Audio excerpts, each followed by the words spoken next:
Madison Harrison thought she was alone the night she dialed 911. But when police searched her quiet suburban home, they uncovered something chilling. Her husband, Eric Harrison, missing for 6 years, had never left. He had been watching her the entire time, from inside the walls. In the quiet suburb of Willow Creek, the days passed slowly and predictably. The streets were lined with tall oaks, and the houses all looked similar. 2 stories, neatly trimmed hedges, and white picket fences. It was the kind of neighborhood where people left their doors unlocked and waved at strangers without hesitation. Life there was steady, uneventful, and safe.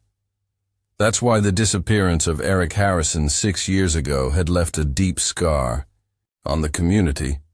Eric had been well liked, a software engineer with a calm demeanor and a friendly smile. He and his wife, Madison, were seen as the perfect couple. No loud arguments, no financial troubles, no strange behavior. Then, one day, he simply vanished. No note, no credit card activity, no cell phone signal. One moment he was there, taking out the trash, and the next, he was gone. Madison filed a missing person report within hours. Police searched the nearby woods, questioned friends and co-workers, and combed through his electronics. Nothing pointed to foul play or a planned disappearance. It was like he'd been erased. Time passed, and the case went cold. Madison stayed, in the house on Cypress Lane. She didn't remarry. She didn't move. She kept to herself, but always answered the door when detectives returned with new questions or leads. Each year, on the anniversary of Eric's disappearance, she placed a single white rose on their front porch. A quiet gesture that said she hadn't forgotten, but that she was still waiting. By the 6th year, no one expected any resolution. Most neighbors assumed Eric had either died by accident or left of his own will. Madison, though, never gave up entirely. She kept Eric's belongings in their places. His side of the closet remained untouched. His slippers sat neatly by the bed. Then came the night of August 14th, a hot, sticky evening where the air was thick with humidity. Madison was getting ready for bed when she heard it. Soft, deliberate footsteps above her room. Her heart began to race. She lived alone. She hadn't invited anyone over. The sound came again. Another step, then a creak, like someone slowly shifting their weight on the floorboards. At first, she told herself it was the house settling or maybe an animal in the attic. But as she listened, the noise grew more defined. A doorknob turned. Something or someone was moving through the upstairs hallway. Madison locked herself in the bathroom, her hands shaking as she dialed 911. She whispered her address to the dispatcher and waited in silence, too afraid to move, barely breathing. Police arrived within minutes. They entered the house with weapons, drawn, expecting to find an intruder, maybe a burglar looking for valuables. What they found instead was something they couldn't explain. No open windows, no signs of forced entry, and no burglar in sight. Everything seemed normal until they reached the master bedroom and noticed something strange about the wall near the closet. That night, what began as a routine call for a suspected break-in would unravel a mystery 6 years in the making. And the truth, hidden in plain sight, was more horrifying than anyone could have imagined. The police moved carefully through the house, room by room, clearing each space as Madison waited outside with a blanket over her shoulders. The house was still eerily quiet, with no immediate signs of a break-in. Nothing was out of place downstairs, no windows were shattered, and the back door was still locked from the inside. Upstairs, officers inspected the hallway and bedrooms. That's when one of them noticed something odd in the master bedroom. The wall near the closet looked off, just slightly. It was almost unnoticeable, but the wallpaper pattern didn't match perfectly. It was a newer design, too clean, too fresh, compared to the rest of the room. A light tap revealed something even stranger. It didn't sound solid. Instead of the dull thud of drywall, it gave a hollow echo, like there was space behind it. The officers paused. Madison, when questioned, said she'd never done any renovations to that part of the house. She didn't even remember the wallpaper being changed. A decision was made to investigate further. With permission, they carefully removed a section of the wall. Behind it, they discovered a narrow, hidden passageway that led deeper into the space between the walls. Dust clung to every surface, and the air smelled musty and stale. The passage twisted slightly and opened into a small, concealed room no larger than a walk-in closet. The sight inside made the officers stop in disbelief. The room had been lived in. There was a thin, stained mattress on the floor, a few old blankets, and piles of empty food containers, mostly canned goods, granola bars, and bottled water. A battery-powered lantern sat in the corner, along with a stack of books and a portable fan. On the far side, a makeshift shelf held a small collection of journals and notebooks. One was lying open. The handwriting was neat and familiar. It belonged to Eric Harrison. It was impossible. He had been missing for 6 years, presumed dead. Yet here, in this hidden room behind the bedroom wall, he had clearly been living, surviving, watching. The discovery sent shock waves through the responding officers. A forensic team was called in immediately, and the area was sealed off. As investigators examined the journals, more disturbing details began to emerge. Eric had written daily entries, many of them recent. He described the house, his movements, and even Madison's daily routines in chilling detail. There were maps of the floor plan, lists of items in the pantry, and notations on when she left the house. Even more unsettling was the evidence of surveillance. Small holes had been drilled into various walls, peepholes carefully positioned and covered from view. Each allowed a direct line of sight into different parts of the home, the kitchen, the living room, and even the bathroom. A small camera was found, wired to a makeshift power source with memory cards containing hours of footage. Eric hadn't vanished. He had been hiding in his own home, watching his wife from behind the walls, living in secret just inches away from her for years. The question now wasn't just how he had managed to do it, but why. As the investigation deepened, authorities turned their attention to the hidden room and the disturbing clues it held. Every detail pointed to a terrifying truth. Eric Harrison had orchestrated his own disappearance and lived undetected inside the walls of his home for 6 years. The journals uncovered in the secret space became the foundation for understanding his unraveling mind. Forensic analysts examined each notebook, revealing a timeline of Eric's mental decline. In the earliest entries, he seemed lucid, curious about how long he could stay hidden, writing about the logistics of surviving without being seen. He detailed how he accessed food, waited for Madison to fall asleep before emerging, and tracked her every habit. But over time, the tone shifted. The entries became erratic, filled with paranoia and obsession. He wrote about a conspiracy, convinced that Madison had been replaced by someone pretending to be her. He claimed subtle changes in her voice, her movements, even her scent. According to Eric, the woman living in the house wasn't his wife. It was an imposter.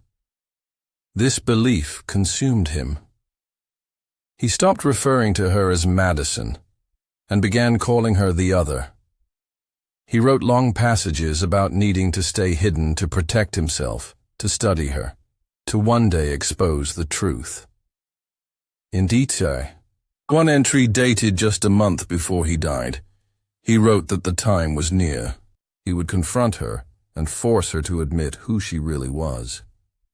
Investigators also discovered the extent of Eric's surveillance system. Along with peepholes drilled into strategic locations, he had wired a series of small, outdated cameras and microphones through the walls. These devices fed into a laptop hidden beneath a loose floorboard. The hard drive contained recordings of Madison's life, her watching television, eating dinner, talking on the phone. Every moment was documented. Despite his delusions, Eric had shown remarkable patience and planning.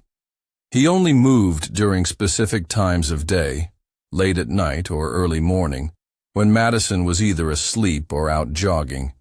He collected rainwater through a pipe extended to the roof and used a chemical toilet system commonly found in RVs. The level of detail was unsettling. This wasn't a spontaneous act. It was years of preparation and obsession. Detectives interviewed Eric's former co-workers and friends.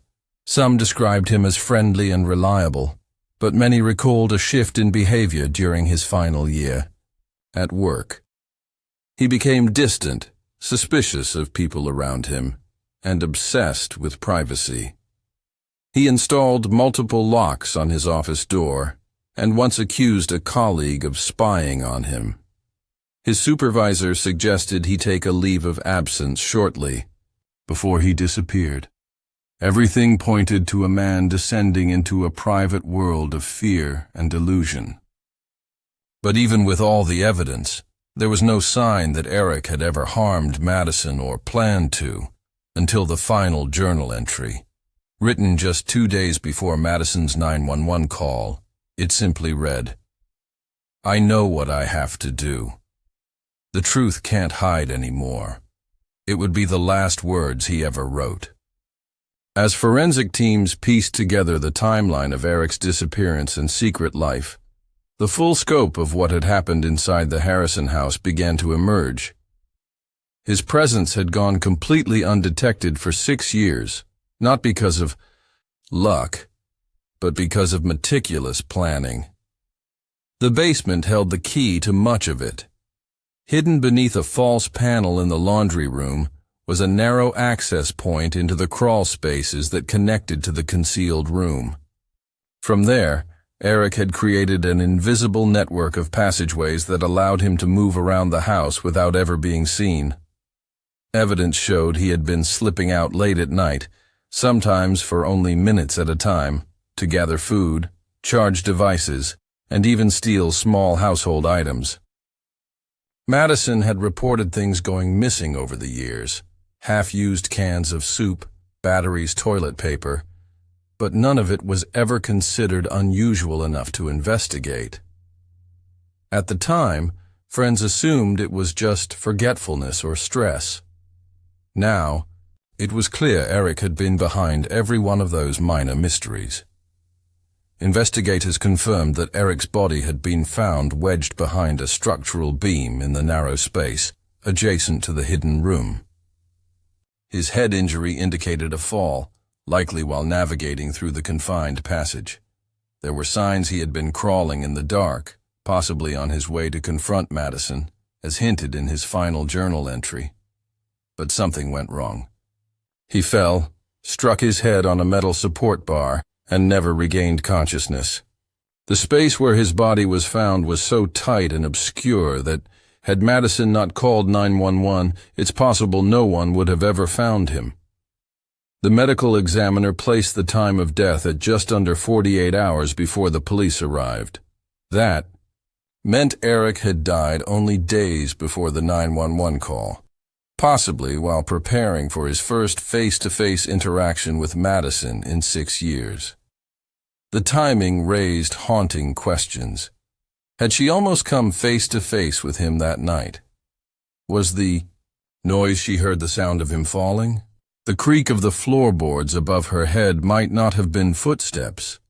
It could have been the last moments of a man collapsing in the dark. As investigators looked back at the original disappearance, they realized how Eric had manipulated the situation. He left behind no clues, no electronic trail, and even staged signs of him leaving. His wallet, ID, and phone had all been found at work the day he vanished, suggesting he'd intended to disappear without a trace. Friends and neighbors who once speculated about foul play or a secret affair now grappled with an unsettling truth. Eric had been hiding in plain sight, just beyond the reach of those who searched for him. Madison, meanwhile, had unknowingly lived with him the entire time. Every shower, every phone call, every night's sleep, she had been watched by the man she once loved, a man who no longer trusted reality. The fear, the uncertainty, and the invasive horror of what she endured couldn't be measured. She had mourned a missing husband, only to discover he had never left at all. The discovery of Eric Harrison's secret life shattered any sense of closure Madison had once hoped for. For 6 years, she had mourned a man she believed to be missing, perhaps dead. She had lit candles, posted on forums, followed up on leads, and held on to memories. Now, that grief was tangled with betrayal, fear, and disbelief. The man she had shared her life with had been inside the same house, watching her, hiding behind walls and documenting her every move. She had never been alone. In the days following the revelation, media swarmed Willow Creek. Reporters lined the streets. News vans parked outside the house. The story made headlines across the country. Missing man found living inside walls of his own home. It was too bizarre, too surreal to ignore. Public opinion split quickly. Some people were sympathetic, calling Eric a mentally ill man who lost his grip on reality. Others painted him as a predator who had violated his wife's privacy in the most terrifying way. Madison gave no interviews. She moved out of the house within a week and left town without telling anyone where she was going. Her attorney issued a brief statement asking for privacy, emphasizing that she had no knowledge of Eric's presence in the home during the 6 years he was missing. Authorities backed her up. There was no evidence suggesting she had any idea. He was there. The structure of the hidden room, the complexity of the surveillance setup, and the narrow passageways made it clear. Eric had gone to great lengths to keep himself hidden. The house was eventually sold at a loss. The new owners renovated it extensively, removing all false walls, sealing off crawl spaces, and tearing down the entire master bedroom. Still, rumors persisted. Local kids dared each other to approach the property at night. Some believed Eric's spirit haunted the place. Others just wanted a glimpse of the house where a man had turned his home into a prison of his own making. For investigators, the case was closed but unsettling. They had solved the mystery of Eric Harrison's disappearance, but so many questions remained unanswered. What drove him to believe his wife was someone else? Was it pure paranoia, or had he experienced a full psychotic break? Why didn't he leave? He had opportunities. He could have escaped into the outside world at any time, yet he chose to stay, to watch, to record. The journals offered insight but not resolution. They were rambling, fragmented, filled with references to strange theories and imagined conspiracies. Experts believed Eric suffered from a severe delusional disorder, possibly untreated schizophrenia. But the exact diagnosis didn't matter to Madison. What mattered was that the man she once loved had become a stranger, one who lived in the shadows of their shared past. Years later, People still talk about the case. Podcasts, documentaries, and online videos continue to examine every detail. But the core truth remains chillingly simple. A woman called the police to report a noise in the night. And what they found wasn't a burglar. It was her husband, long thought dead, hiding just behind the walls.